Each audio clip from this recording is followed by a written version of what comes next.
Today we're at Boxable HQ here in Las Vegas, Nevada. This is actually the house that Elon Musk purchased right behind me here. Well, not that exact one, but he bought a prototype just like that one in the early days of Boxable. And we're here touring the entire facility and looking at generation 2 of Boxable. As Elon bought generation 1, we have a couple of examples of what generation 2 will look like right there behind me. And we're gonna get an in-depth tour from Galliano and Paulo of all of the new things that they're working on in just a second. So let's just go ahead and get on into the video.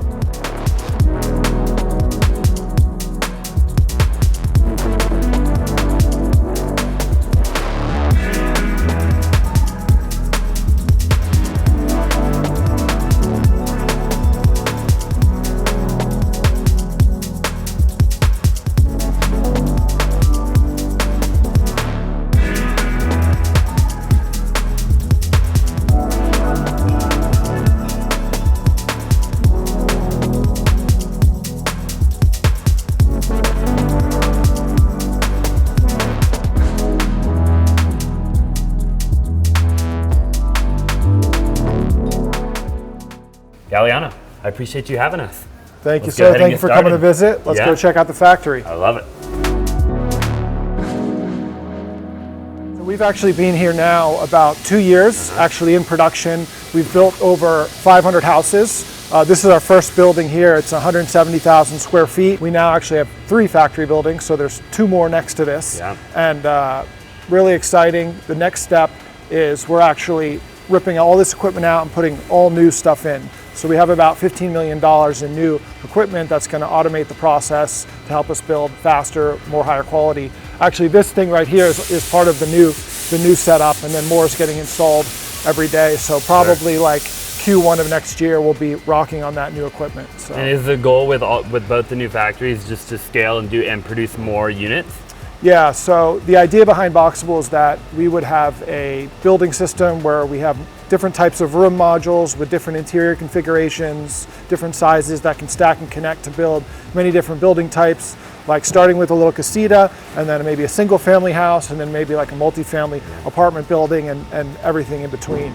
But right now we're just focused on casita, getting really good at that, driving down the cost on it, and it's going really well. And so probably in these buildings, we'll just be focused on casita, and then the full building system will be for a future factory. Yeah, I saw on the TV, you've got the multifamily kind of unit design of what it could look like and how they could all stack into being, something way bigger, which would be really, really cool. Yeah, exactly. There's so many possibilities with it, and the idea is that in a factory, in a mass production assembly line, you want to be producing the same thing over and over. Once you start trying to do custom stuff, you lose a lot of efficiencies and add a lot of cost.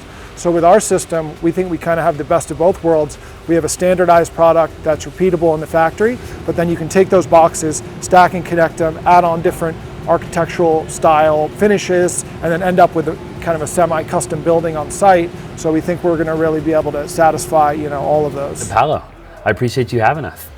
Thanks for coming. What an operation you have. Yeah. So I mean, it's exploding quickly. So there's a lot of things to do, a lot of things that have to mature, a lot of departments that have to mature, everything, materials and processes, everything. Sure. So it's been an interesting couple of years for sure. Yeah, but I mean, in the grand scheme of things, you've done it very quickly too. Yeah, so we call it Boxable time. We sort of infuse that into the business, that things have to happen super quickly, from the large to the small, from if we're in a meeting, people know that if you're not necessary in that meeting, get up and leave. You're not offending anybody. Yeah, I love that. Yeah. I'm a business owner myself, and what a phenomenal way to look at it. Where did you initially come up with the idea? I know Galliano was saying it was your idea initially, right? Was it something you'd been thinking about for a while? Yeah, for a long while. So my previous business was inventing things, which sounds crazy, but it was IP licensing, intellectual property licensing. It was all mechanical patents. My background, I'm industrial design and mechanical engineer. Over the years, we did everything and anything. I mean, we had a really diverse portfolio, and I effectively sold that to start this operation with Gali.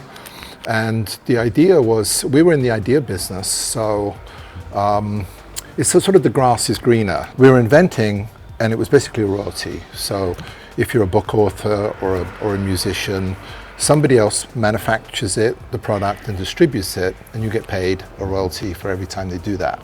So being on that side of the fence, over the years, we'd be like, they're not doing a good job with that. They could be doing a better job. Whether that was true or not, I have no idea. Sure. The idea was find a big problem. Housing just stood out because really it's the last pre-industrial consumer product that isn't. So everything in your life, in your world, is made in a factory. Yep. You know, they're even making rockets in factories now, and they're really big. But buildings aren't. Buildings are built on site, so it's essentially pre-industrial revolution. You know, they're literally built in a field, in an open field.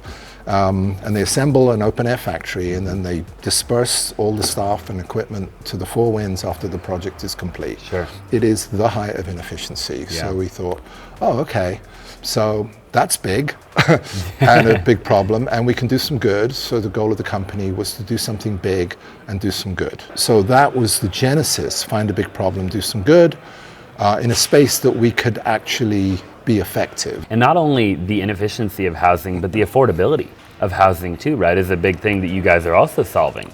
Yeah, absolutely. So the goal of the company is to make the highest quality product at the lowest cost as quickly as possible. Those are the three legs of our table. And because it's pre-industrial, it's completely rife with inefficiencies. Sure. So, you know, we're sitting in our nice factory here, but the business model goes way outside the four corners of the factory walls. We're looking at the supply chain from our suppliers all the way to the end user, all the way to the developer and the developer's customer or direct to retail. And we can flatten so many problems. A house has everything in it. It has electronics, it has software, it has material science, glass, steel, fabric. I mean, it has everything in it. So it's a sort of a playground for us and our engineers to find efficiencies.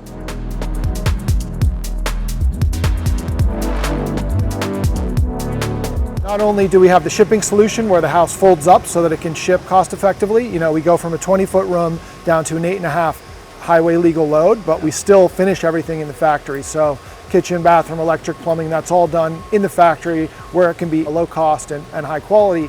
But then in addition to that, we've also innovated on the building materials and manufacturing methods. So most houses in North America are built with like lumber frames, bits of wood and nails. You've seen a job site, of course. And we're actually using different stuff. So we've spent a lot of time, a lot of research and development to get to a better way to build that's more compatible with the factory, that results in a higher quality building with better ratings, better energy ratings, better wind ratings, and is lower cost to produce, has less parts on it. So here you can see these foam blocks. So like this foam block is inside the core of the wall, and this is all cut and formed. You can see all the precise shapes on it by a computer controlled cutting machine, so it's kind of automatic with less labor.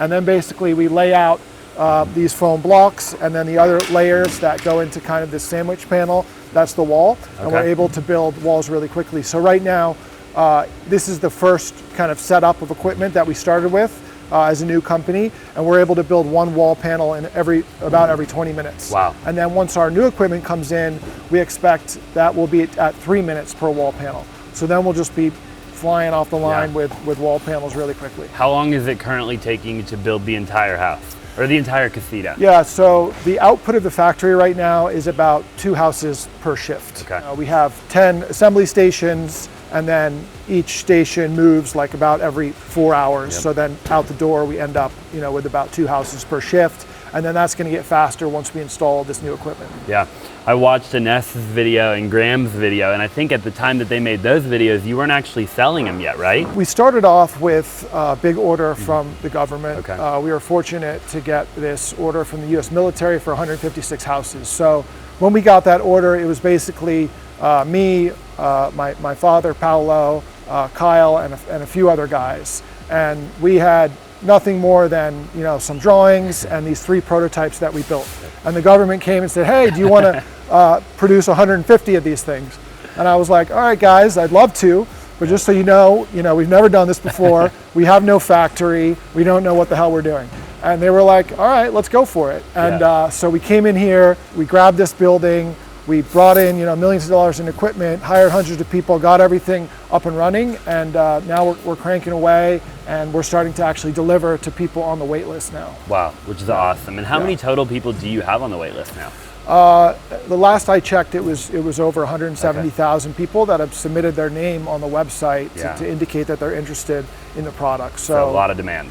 Crazy reaction from the public. We never expected like so much interest on this product at all. Like when I started, I thought, oh, maybe we'll sell a few hundred per year. I never thought it would be this crazy. And the cool thing about that is that's only for casita. I mentioned that we'll be able to build other types of buildings. That wait list is only for casita. So the demand for our full product is probably even greater than that. I was talking to Galliano, and he said social media has been a huge factor in, having over 40,000 investors and all of that. But even before that, how did you get it off the ground initially? Yeah, so I mean, over the years, so my business was IP, mechanical patents, so that costs a lot of money. So filed a bunch of patents, did a little bit of work. Gally and I funded it initially. We had an R&D lab. It's just 10,000 square feet up the road here.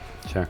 And half a dozen people, which is paying as we went, developing stuff, and then just to see if the project had legs, if it had viability, so it wasn't just sketches on a piece of paper. And then we reached out to angels, VCs, funds, and things of that nature. At such an early stage, they were saying, you're worth this, and we're saying, well, we're worth that.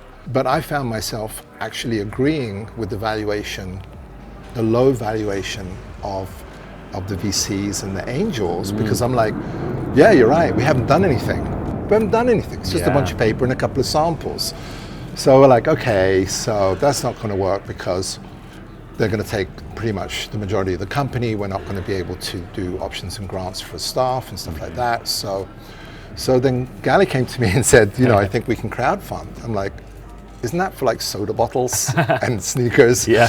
And he goes, I said, yeah, give it a shot. And then I think that there was a lot of luck involved. I think that if you're crowdfunding, with hindsight, you can't do a technology that doesn't touch consumers directly. It has to be something that actually touches them directly to get excited about, because these are retail investors. And then the folding, which we're solving an engineering solution with the folding. We're fixing a problem with the folding.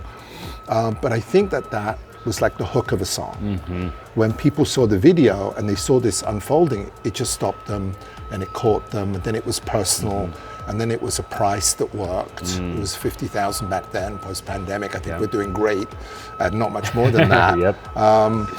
And then boom, this thing exploded. Outside of REITs and maybe crypto, we're probably the most successful crowdfund ever. I don't know that, but we've got to be way, way up there. I think we've broken all sorts of records. So this is an example of one of our CNC cutting machines. Basically all the parts in the house are cut by a CNC, which means you're going to get a perfectly precise, accurate part. And if it's not perfectly accurate, it's not even going to fit into the assembly. And by doing it that way, we're able to grab these machines just off the shelf, stock, and then it gives us a degree of automation, and then that reduces the labor and increases the quality of the product. So we've got a whole bunch of these that cut the various parts that go into the house. That's super cool. And you had to get all that day one to even build the first initial prototype? The initial prototype was built just like by me and a few other guys by hand. No CNCs, no nothing, like hand tools. The way we did it was like just winging it, totally winging it. But it came together nicely, that initial prototype. And then when we dropped in here, we had some of the equipment you see now, and then as the time has gone on, we've gotten more and more equipment to dial things in. And then we have this big batch of new equipment that I mentioned before that's about $15 million. That's really going to take the automation and the quality to the next level. What's been like the hardest piece of the puzzle so far? By far, it's been dealing with the government regulations. Actually, it's been completely outrageous. I never expected it would be this difficult. I always knew there would be hurdles to get through regulation because housing is very highly regulated. but I never thought it would be this crazy. So it's actually, frankly, disgraceful in my opinion. And it's directly contributing to housing being unaffordable, is these massive laundry list of rules that they have at the local, state, and federal level, and just things in there just blocking housing, making it more expensive, throwing in curveballs here and there. It's just totally crazy. How much do they cost? The last customers are now paying $60,000, and you know, our cost to produce them kind of keeps coming down. So we looked at like a year-over-year period, and we were able to actually bring the material costs and labor costs both down by over 25%. And that's all just for generation 1, making small tweaks in this current version, getting a little bit better at everything. Then we have this 2.0 that's happening, where after we install this new equipment and after we go to this new design, we have different building materials, we expect that the costs are going to come down even more. So that's really exciting. What you see here isn't actually like scaled up mass production. This is a small scale proof of concept. But when we get to that really big scale, that's when the numbers are going to get crazy. That's when your labor costs go down to next to nothing. And would you say that is the main goal, is like the most affordable housing, or is it also, because obviously shipping is another thing that you guys have really got over anybody out there, right? What is kind of the main kind of goal that kind of summarize why Boxable is Boxable? The main goal of the company is to have, you know, the lowest cost, most affordable housing ever done without compromising on anything like quality and structural ratings and energy ratings. And what the shipping does is it makes that all possible, because housing hasn't worked in the factory because it's too expensive to ship. Obviously buildings are very big, they're bigger than the road. So when you try to ship something too big, you get huge costs. So there are guys out there doing factory built housing, but all of their factories are small regional factories because they can't ship that far. So they have to have a small factory that's near the final destination of the house, or else the shipping costs eat up all the savings they got. So we think that our shipping technology is going to enable us to actually scale up to like true mass production and just crush the cost. I love that. And how do they do like in the weather, you know, stuff like that? Have you guys done any tests or ratings? Yes, so we've done, you know, every test under the sun on the product. We have a panel listing for the wall panel through like ICC, which is who does all the building code reports. And what we've come up with, we think outperforms the traditional building on most metrics. So the reason for that is we needed one solution that was like universal. So right now, if you build a house in Florida, you'll do it using a different method than you would in Southern California, because you might have, you know, high winds in Florida and you might have earthquakes to deal with in California. So for us, we needed one solution that works everywhere. And so the way to do that is to exceed all the requirements on all those different fronts. So what we have now, it's got hurricane speed wind ratings on the wall, it's got a tremendous level of energy efficiency, it's got fire resistance, like all of the above. We are working to continue to, you know, push the envelope and make a better and better product. There was a video I saw where you dropped a bunch of cars on top of a Boxable. From kind of far up, I feel like too, right? That was a funny one. So the first thing we did is we took, I think 6 cars and stacked them on the roof, and it's just fine, and it shows how strong the roof is. And then after that, we picked the car up and dropped it down. The first time it hit the roof and it didn't crush the house. And then I was like, do it again until it breaks. And then the second time it smashed through the roof. So it was just funny video, but it shows you how crazy it is, because we are working really hard to make a better product. Because if a car fell on any other roof in America, I think it would go through the first time. I think so too. What's the most difficult part of the manufacturing process? Like, is it electrical? Is it, you know? I think, you know, one of the more complicated and unique processes that we have is where the parts of the pieces of the wall go together to form the panel. So like earlier, I showed you those parts that go on the wall, and then they go into that machine there, and then out come these finished panels like that. So that's kind of, you know, complicated and engineering intensive to design all that. Right now, we're doing it manually, like we're putting those parts together manually, but then when this new equipment comes in, that's all gonna be automated. So it's gonna be amazing, and then one panel will be flying out of that thing every 3 minutes, hopefully. That's pretty wild. The core of the wall is all EPS foam. It gives us a structural component, and then it also gives us tremendous energy efficiency. And then On this version, the interior is this magnesium oxide board. It's not sheetrock. The exterior is the steel skin. Yeah. Around the perimeter of the wall, you get these kind of end caps that allow the panels to lock together and seal up. Got it. Where do you think, like in 3 or 5 years from now, like how many units do you think you'll eventually be able to put out in a I don't know, a day, a week, a month, a year? Definitely think we can do thousands out of our current square footage, which is about 400,000 square feet between these 3 buildings. Got it. What is this kind of stage right here? Yeah, so now we're on to the actual assembly line. Yep. So this is where the parts that we're making go together to form the house. And each station, you have a certain set of tasks that are being done at that station over and over and over. And so it's repeatable, and they're using the same tools, and that way you get a lot of efficiency. So like right down there, you can see that's the core of the house, where kind of some of the walls are starting to go together. Then you have some kitchen cabinets going in here, and then it continues down like that. The core is where all the action's happening, and the core is open just like this. Right. So we can come and bring things in and out easily. In the future, we can have robot arms bringing things in and out easily. I can imagine robots just doing the whole thing. Hell Like yeah. putting in the vanity, putting in, I mean, the entire thing, That's right? the plan. Yeah, we would even drive the labor costs down to next to nothing. Which would be really cool. Yeah. And we're getting there, yeah. So when you eventually get the modular approvals, right, in every state, somebody could just go buy a piece of land, right, plop it right on their piece of land, get electric run to the unit, and you're good to go. Yeah, the idea is that they would go on our site, maybe there would be a 3D configurator, they can stick boxes together, add some cladding, hit order, and then the next day the boxes ship to their site. So the goal will be to work directly with developers and builders, to prep the lot, to prep the foundation, the utilities, whatever it might be. But you could also sell directly to consumer though too, right?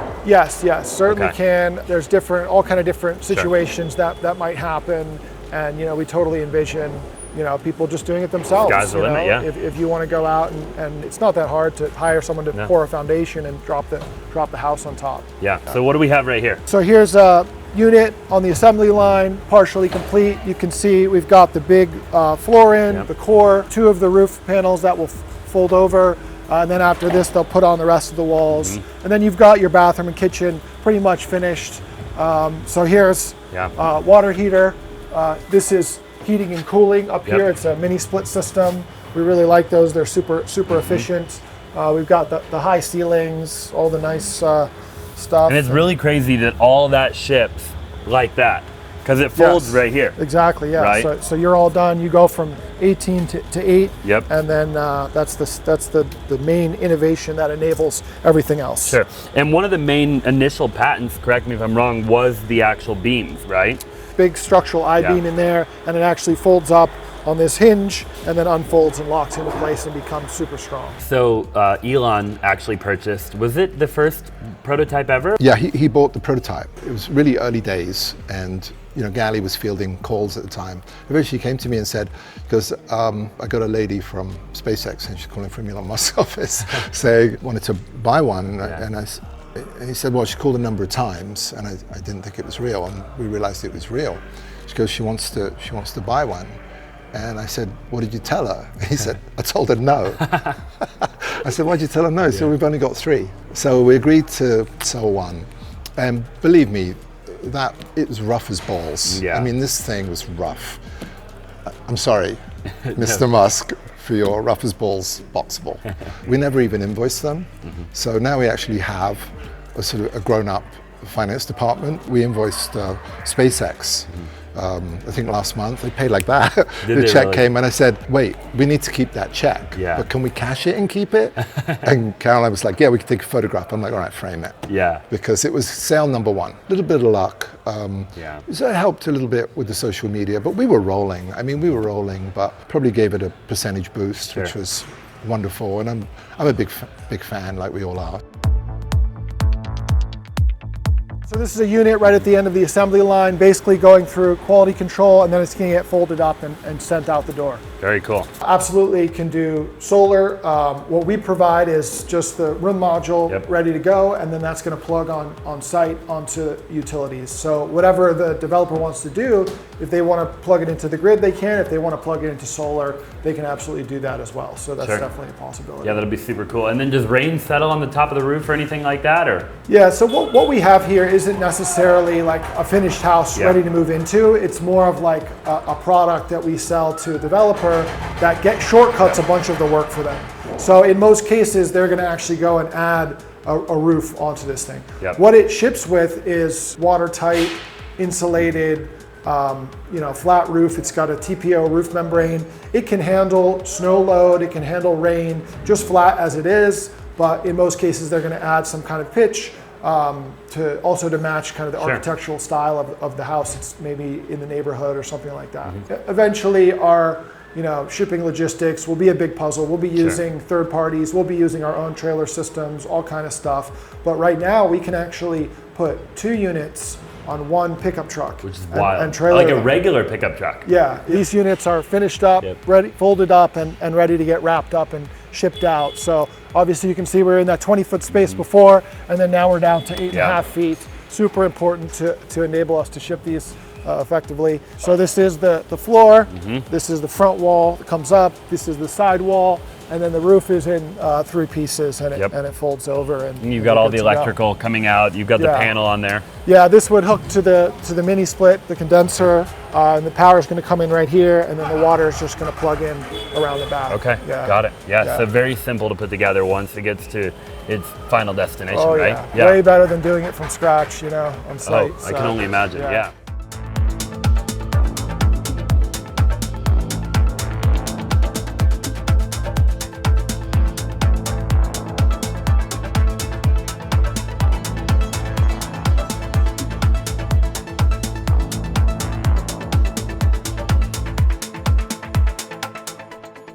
If you started a business, decades ago, you wouldn't do a lot of the things that we do, like, dropping a car in a house or something, to show how strong it is.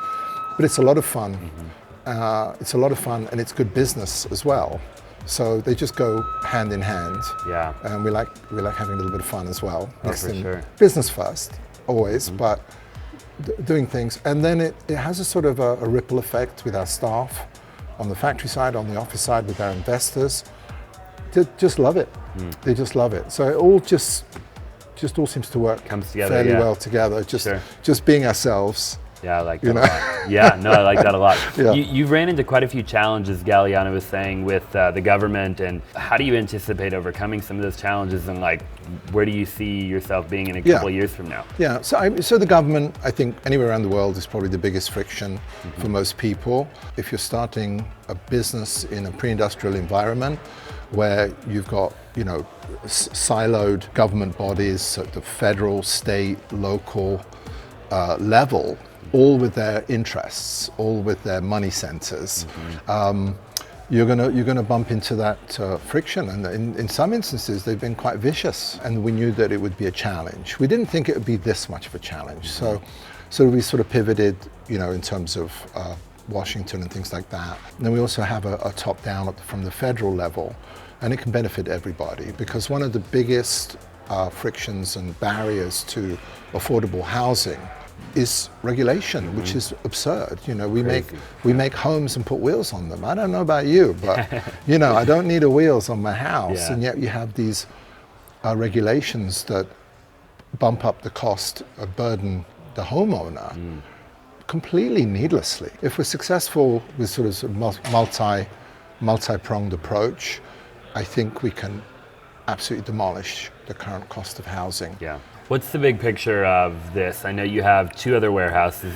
One is right here, another one, 10-minute walk, and then you've got the big one you kind of are thinking about, right?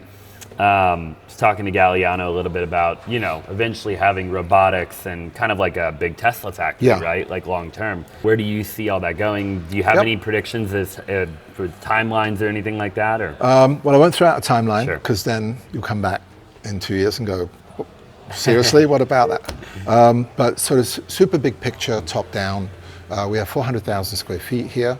That's going to allow us to make thousands and thousands of forward-looking statements I have to be careful about, but it certainly will get us to revenue, be a very healthy company.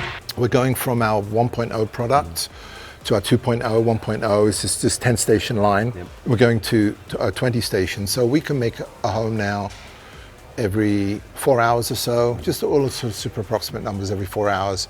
That's with 10 stations. With 20 stations, our engineers are estimating about 45 minutes. So you double the number of stations, but you reduce the cycle time by 80%. Very interesting. Even though it's massive with these 3 buildings, it's still an R&D facility because the project is so massive. The product is so massive as well as the project. We'll have 3 building boxes, 3 building shells, top down, with 95% commonality between those 3 shells, with each shell having the minimum number of components and the minimum number of unique components. I mean, this gets down to such a granular level, and that's what feeds speed and quality.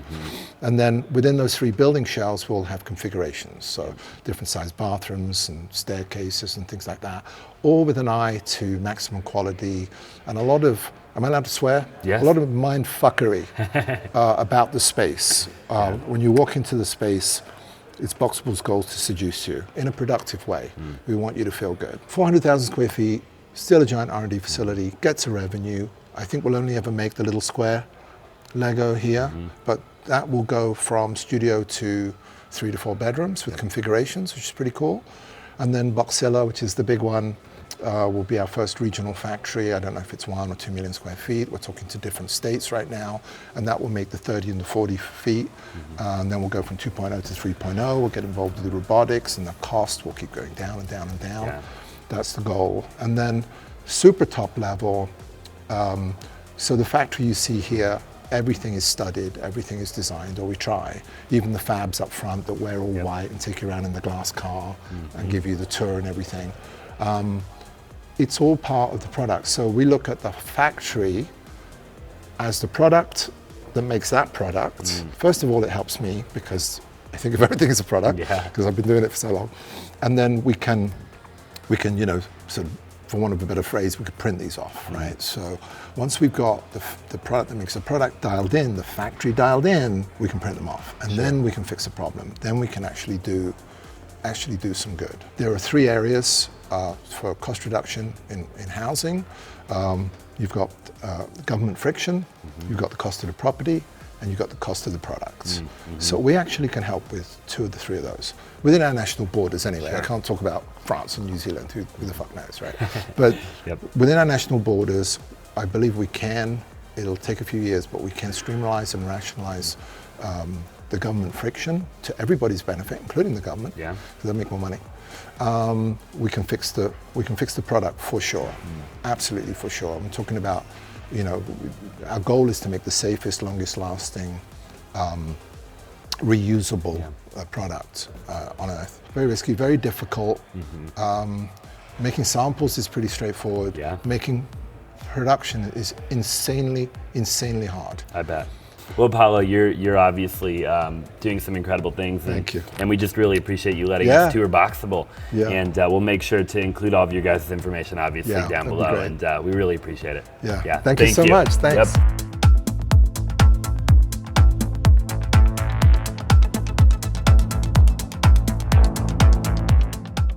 Thank you so much for watching the tour with Boxable. They are amazing, amazing individuals, and they actually just got their final ADU approval for the state of Arizona, which is actually my home state, so definitely go check that out. They hadn't had that when we actually filmed the tour, but we're about a week later now, so definitely go check that out. Also, I happen to be in real estate as well, and I own multiple real estate companies, so definitely go check out my other content on my YouTube channel. I'll link to everything also down in the description below. Again, I appreciate you watching the tour, and I look forward to doing the next one.